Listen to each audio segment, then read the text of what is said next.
Hello everyone, my name's Forbidian, and you're watching a World of Tanks replay analysis. This game I'm playing a Hellcat on Siegfried, and I'm on defense, which is a big advantage, I think, on this map. I don't know if it's statistically an advantage, but I'm much more comfortable playing defense on this map. There's a lot of good places to put a Hellcat, and one of the places I've been working on was going up north. You can also go south. There's a lot of opportunities for flanks and stuff like this in an extended field. But recently I've been working on this bush technique up here. So the last two games, I've been going to the same bush. And then this game I have a development on my strategy. I noticed that I was a little bit easy to spot the last two games. So I'm going to pause the video and show you the bush that I'm talking about. So I want to go into this bush. And the last game that I played this, I felt it was a little bit too easy to spot. So what I'm going to do is I'm going to knock this tree over and give me a little bit extra cover. Felled trees provide, they don't provide as much cover as a standing tree, but they provide a small amount of extra cover. And I feel like I'd rather have a little bit of extra cover and make it a tiny bit harder for me to spot enemies than have neither. So I'm going to take that advantage when I can and put that tree down. And you'll see later that enemies have to get extraordinarily close to me in order to spot me. And part of that is because this felled tree is completely covering me. Anyway, it's little details like that, like knowing the maps can really help. So I'm hoping as I get more experience, I'm going to get a little bit better and find good spots to go on all the maps. Hopefully several spots per map. Okay, so I'm getting shots on the Tiger 2, and I had a shot that sailed a little long. I wasn't actually trying to track him, but because I tracked him, he his momentum kind of carried him. Here, I'll show you this again. Like, his momentum carries him, and unfortunately, he ends up like perfectly angled toward us. Hold on, I gotta back it up one more time.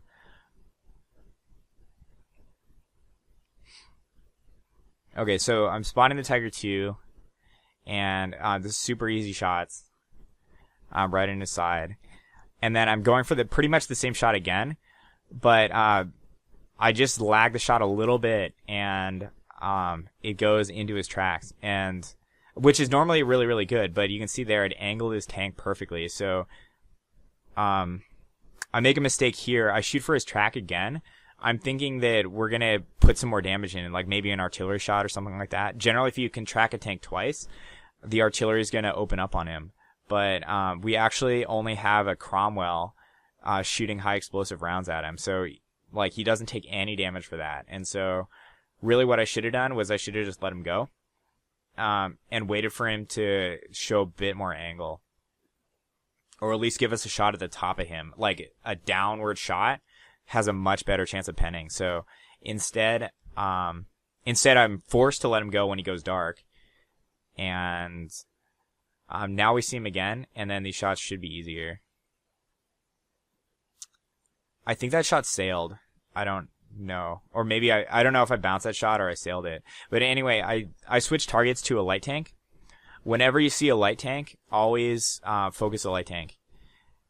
Because light tanks are really easy to kill, and then they're super dangerous if they get behind your line or anything like that. So just, you can take them out in 2 shots, so just do it. And then Tiger 2 is below me now, so I've got this nice angle at the top of his turret. I could also, I think, pen his front from here. But that was kind of unfortunate.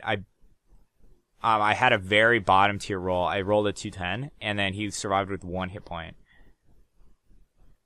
So I had to use an extra shot to finish him off. Alright, I have an interesting decision here. I can shoot at this Jagdpanzer, or right here, or I can switch targets to the E25. And during the game, I picked the Jagdpanzer because I felt he had better shots on us. Actually, the E25 I thought was not as dangerous because we had, 3 guys behind me. And pretty much an uncontested Jagdpanzer is a little bit more threatening. He also has slightly lower hit points. So I thought if my team focuses him, then we'll get a kill. Or I can force him to back off by hitting him just once. Anyway, I light him on fire, and he slips over the hill. His top plate was angled just enough that that shot didn't kill him. Then I get a pretty easy shot on the E25. I wish I led that target a little bit more. That was kind of risky. I think if I'd gotten a right side roll, I would have missed the shot completely. But it's okay. I still got the shot. Okay, now I've got an OP mod, so I know exactly which enemies have been spotted. You can see up here, and I've noticed every enemy tank has been spotted except their artillery. The camo was actually spotted earlier, but my mod just lagged. Anyway, the replay's bugged a little bit, but actually every enemy has been spotted except the artillery, so I know I'm safe to move into the city.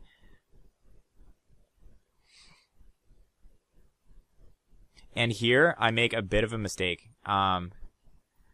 I didn't see the T-25. I should have known that he was there. And then, also, I didn't know that this was a dead end. So, that was two really bad mistakes. I basically took a bunch of damage, and then I'm stuck here. And so I thought to back up and try to go around, but every time I did, the enemies kind of moved forward and kind of baited me into trying to find a post here. But now, I mean, it's really useless to try to go here. The enemies aren't going to come down that pathway.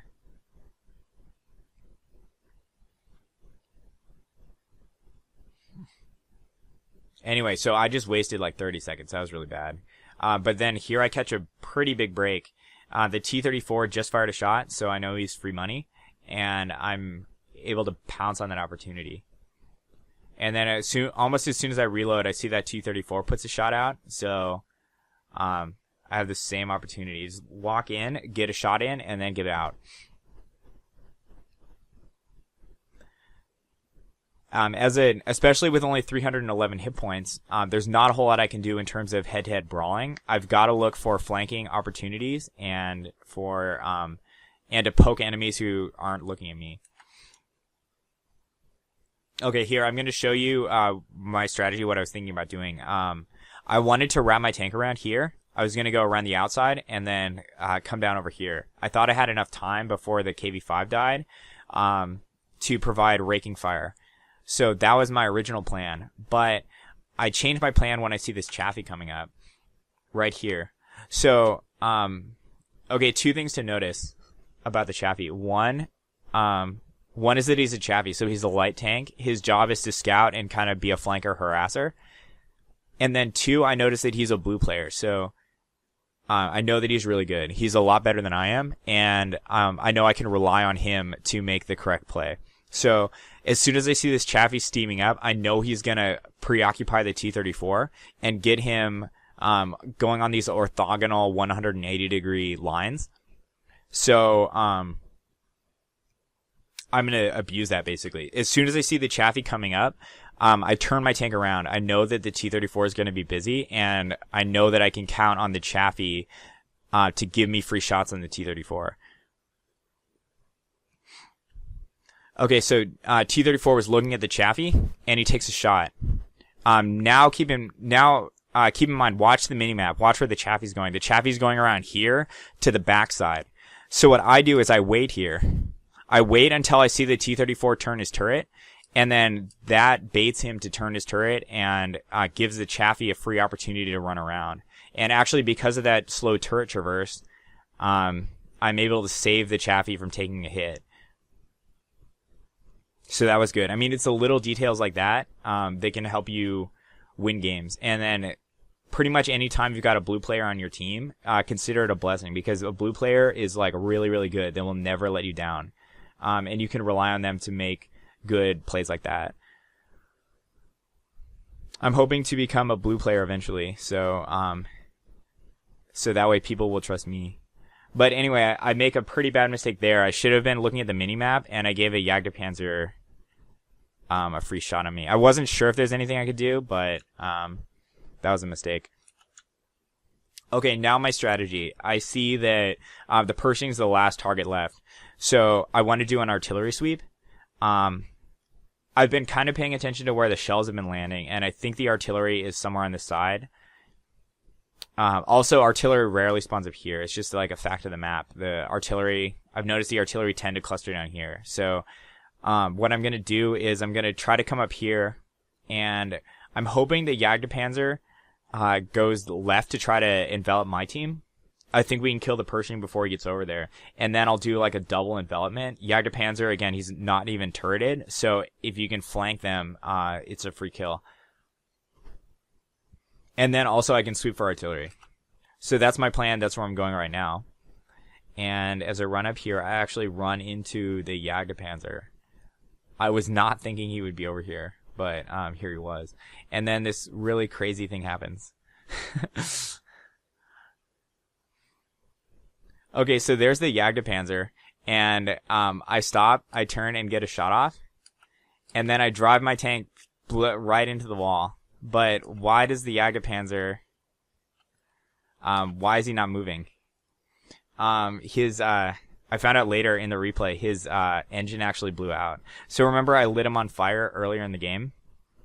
And so basically whenever there's a fire, especially if you let it burn for as long as he did, he's going to lose a lot of his components. And so probably he used his repair kit on something more valuable. So when I shot him, he wasn't able to turn his tank, and then he wasn't able to target me and get a shot off. So that really, really saved me.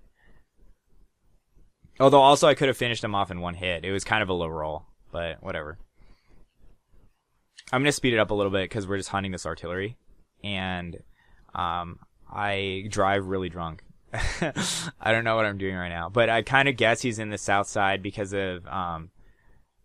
I think I remembered seeing an artillery shot and thinking, okay, the artillery's in the south. But I also know in this map that artillery tends to spawn in the south. So now that I've been lit, I know which bush he's in. I know he's up on the hill. And I try to juke him. But he's actually too good for me. And he lands a perfect shot. That was actually a really good shot by him. So props to him. I think I could have made that shot a little bit harder if I turned better. But, sometimes you just eat it against artillery. So I'm not going to be too hard on myself. T-28 Proto gets a shot off, and then I'm going to show the countdown. So, okay, so I'm looking at what's going to happen. I actually have a prime view just with my dead tanks, so I'm not switching into any of the live tanks. But check this out. So the KV-5 is nowhere near the battle. He's not going to get there in time. And the T-28 does not have a shot, so it's up to the S-51 to get the final kill. Can you do it? Can you do it? 5 seconds? 4 seconds? All right, he gets the shot off. I don't even think he bothered to aim, but he did get the shot off, and that's a kill. So good job to him. All right, anyway, I'm going to show the post-game screen, and that's it for this video. Hope you guys got something out of it. Hope you enjoyed it, and I'll see you in the next one.